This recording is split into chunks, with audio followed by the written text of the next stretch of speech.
السلام عليكم ورحمة الله وبركاته. أعوذ بالله من الشيطان الرجيم. بسم الله الرحمن الرحيم. قال ذلك ما كنا نبغي فارتد على آثارهما قصصا فوجدا عبدا من عبادنا آتيناه رحمة منا عندنا وعلمناه من لدنا علما رب اشرح لي صدري ويسر لي أمري واحلل عقدة من لساني يفقهوا قولي. How's everybody doing today? Good. So today we'll be continuing. Imam Umar is still on vacation, and we'll be going to Surah Kahf with the story of Musa and Khidr. So one day, the Prophet Musa alayhi salam, he's addressing his people, just kind of like this, but he had lots more followers. And one of his followers asks him a question. He asks, "Who is the most knowledgeable person on the earth?" So Musa alayhi salam thought about it. He thought to himself, and he said himself, because why would he not be he is one of the greatest messengers that have come to mankind. He is one of the only messenger that spoke to Allah directly. So he thought about it and he said, I am the most knowledgeable person on the planet. So as soon as he said this, Allah sent Jibreel to him to tell him, how could you say this? Allah is telling him through Jibreel, how could you say this? One of my servants, Abdam min ibadina, one of my servants has knowledge that you don't have. He has this knowledge that Musa doesn't have. And we can see from Musa's reaction what kind of man he was. He doesn't argue, he doesn't say, oh, well, I have a different kind of knowledge.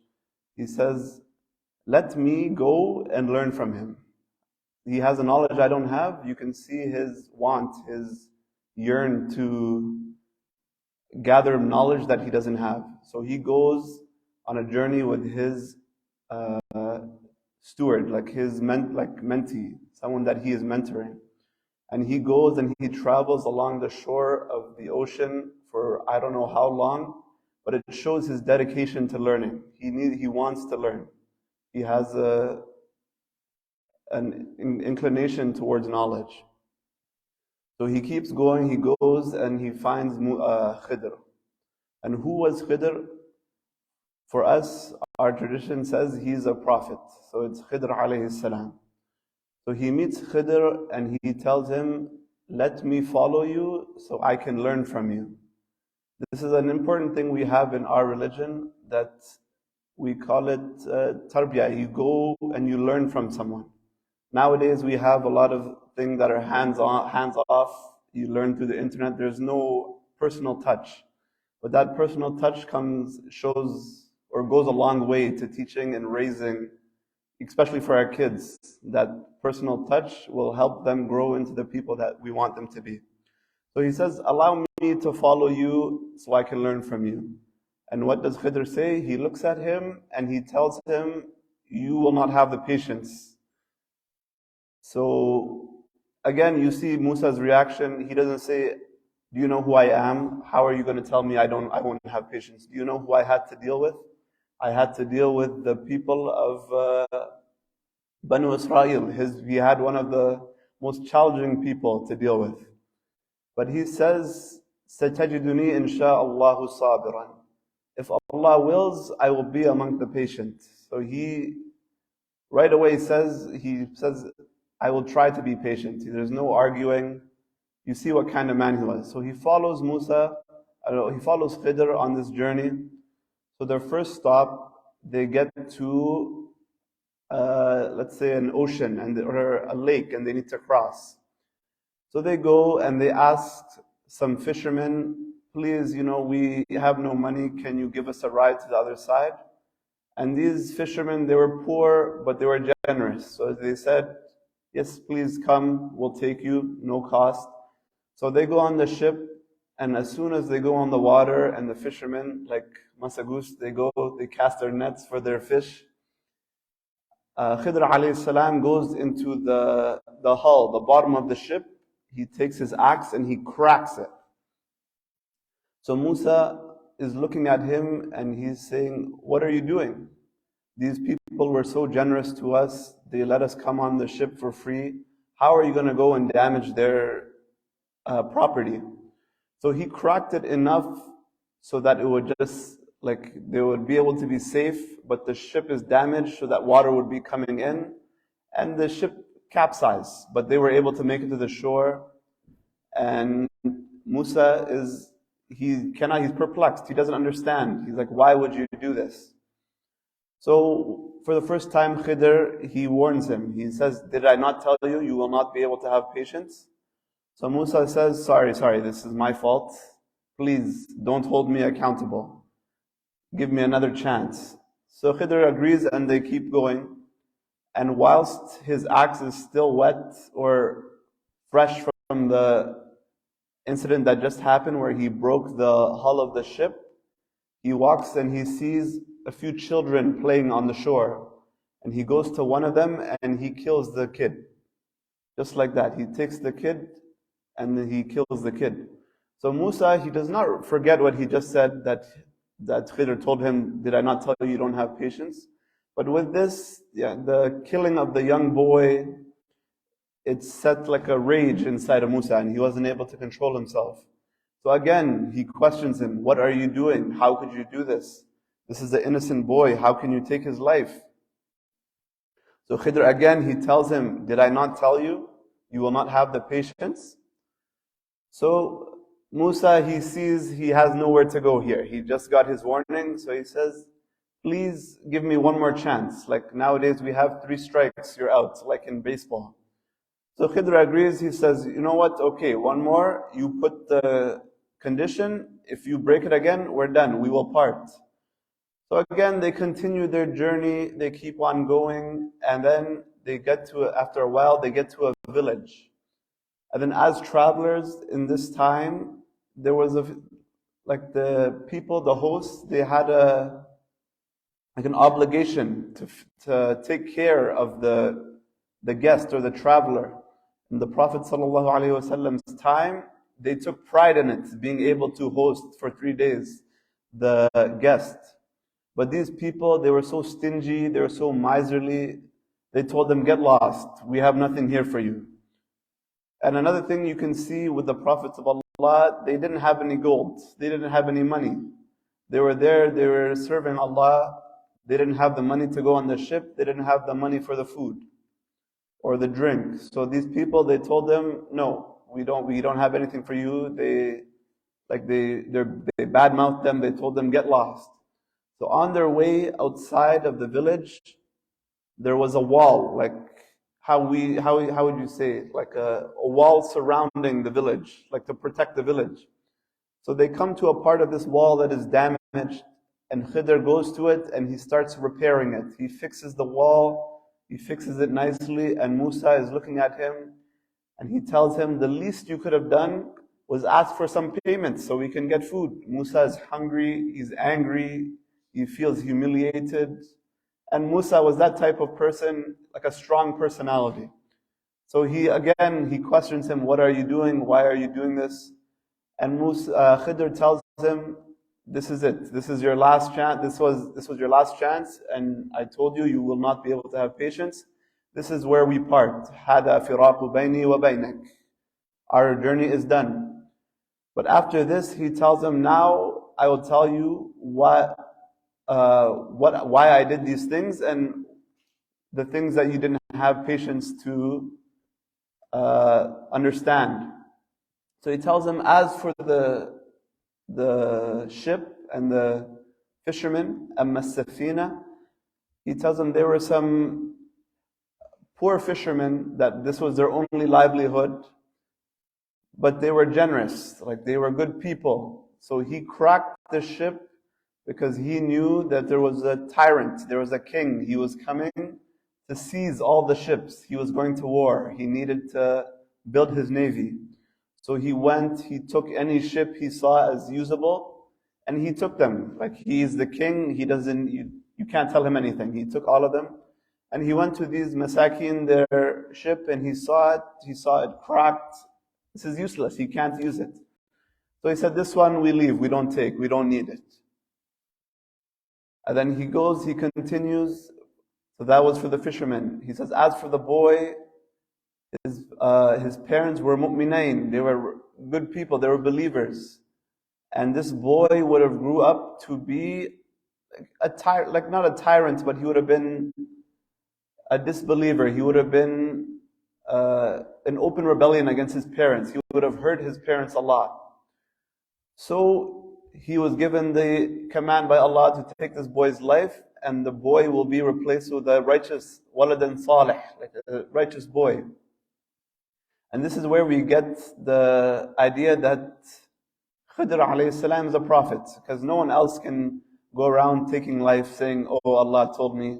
It won't work like that. So this is where we get he is a prophet.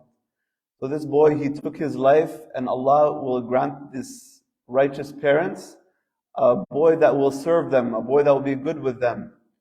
And then going to the last example, for the villagers and who were very unhospitable, they were rude, they were not kind, they were not generous. He says there were two orphans, that their dad was a righteous man.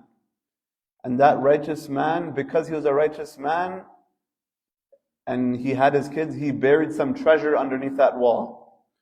So Khidr, imagine he saw these people, they couldn't give them the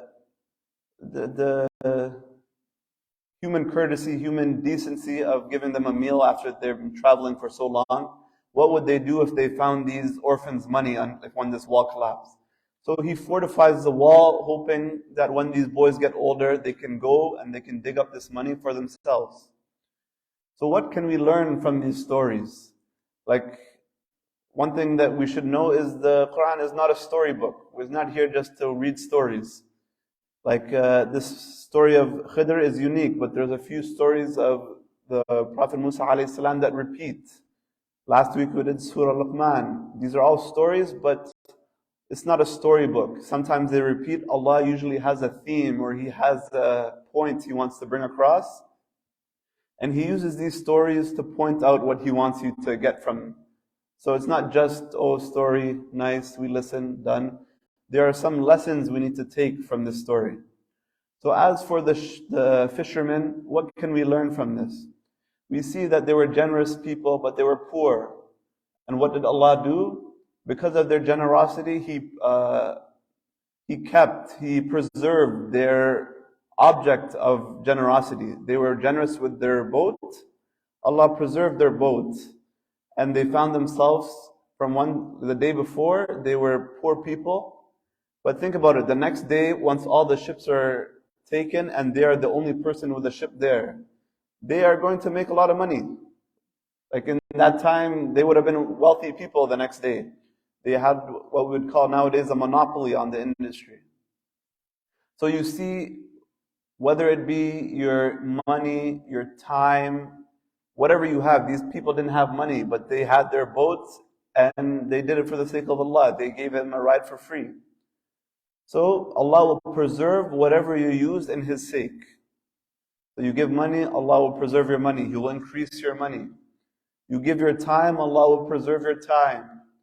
You give your strength, your physicality, Allah will preserve your body. So we learn from that Allah will preserve whatever you give in His sake. Another thing we see is that we need to put our trust in Allah. Imagine how they felt right after they found out their ship was cracked and they thought, oh, it was probably these guys that we let on the boat for free. Imagine how they felt. But then go to the change in feeling when they see the king come, take their friend's ship, their uncle's ship, their cousin's ship, and they're the only ones left with a ship. So this shows that we need to put our trust in Allah. Allah's plan is the best plan. So we shouldn't be quick to judge. For the Muslim, any trial, any musibah that comes, most of the time, it's a good thing. Like, maybe not right away, but the Muslim will not be tried unless they can handle it. And most of the time, that trial is to bring something worse from them, to stop it from coming to them. And let's move on. For the boy, it's hard to take a lesson from it because the boy was killed, and we are very sensitive to these things. Even nowadays, when like mass shootings or mass murders happen, even we didn't know the people, but it hurts. It hurts. It's human decency, human fitrah.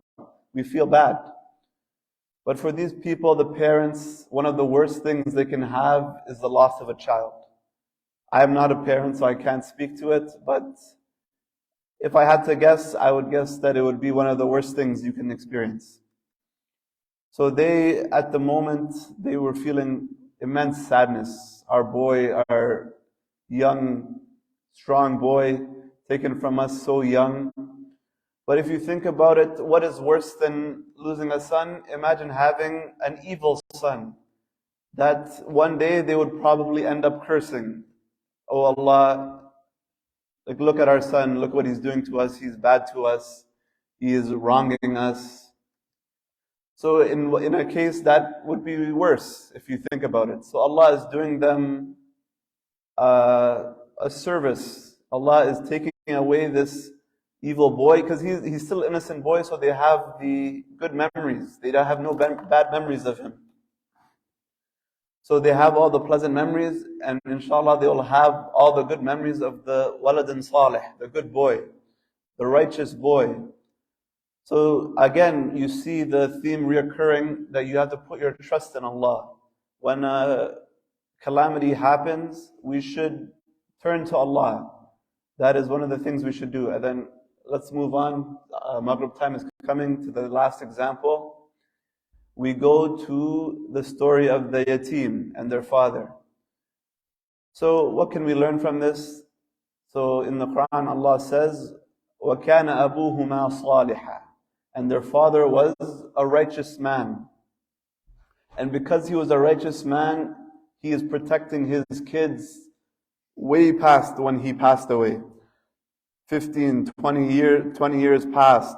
And these boys will end up getting their money because he sent his messenger, he sent his prophet, Khidr alayhi salam, to rebuild this wall so that they can keep this money that their righteous father left. So we can see everyone wants to have good kids, righteous kids. And the way the Quran is showing us is to be righteous yourself. Allah will take care. You commit your life to Allah, there is no way Allah will let your children go down the wrong path. Allah will provide for them. Allah will take care of them. Allah will protect them. But this is not saying that we shouldn't send them to universities, send them we have responsibilities. But there's a responsibility on ourselves. I'm not a parent again, but I'm just going through the story. That we have a responsibility to be good ourselves, righteous ourselves, and Allah, put our trust in Allah. So that is the recurring theme. All of these examples show that we should put our trust in Allah. No matter what happens, with the severest case being the boy that was taken, he was killed. We need to have full trust that Allah knows what's best. Allah will give us something better. Most of the time, whenever we get a musibah, that you'll be compensated something better. So these are a few lessons that we can derive. And one person may ask, how can we tell when calamity is something good for us or something bad for us? So we can tell by our reaction. If you think about it, imagine these fishermen, they lost their boat, and then they started saying, oh, why did this happen to us? They started questioning Allah's decree. So when it comes to this, and once you start reacting like this, you can tell that this was not really a blessing for you. You can tell by your reaction. But if the calamity strikes and you turn to Allah, you put your trust in Allah, you say, Allah is the best of planners, He has something better for me. Inshallah, I will get something better. You make dua to Allah. When these calamities strike, you get closer to Allah. This is how you can tell that the calamity or the whatever musibah that happened is a good thing. And for the believer, most of the time it's a good thing, whether it be holding something worse from coming back and hitting you, or just maybe Allah will give you something better. You lose something now, you lose your job now, but Allah gives you a better job in a few weeks. So we never know, and we should always turn back to Allah, because like I said, He's the best planner. And we're coming to an end. That's the story I'd like to share with you. And we can tie it back to last week as well. We talked about shukr. So shukr, like you can be grateful too with some of these things. Imagine a calamity happens, something bad happens. You can think about it, well, it could have been worse. So you thank Allah, and Allah knows, and He will reward you. The people that are thankful, Allah increases them. So those are the few insights I had. If you have any questions, feel free to ask. If not, I think we'll wrap up. It's Maghrib time, right? No questions?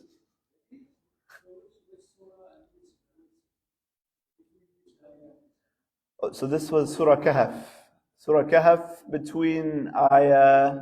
So the first two ayahs I read were just the starting of the passage, but 62 to 80, like 80, 89 maybe. It's like a page and a half around. Like I just went through a synopsis. I put it in my own words.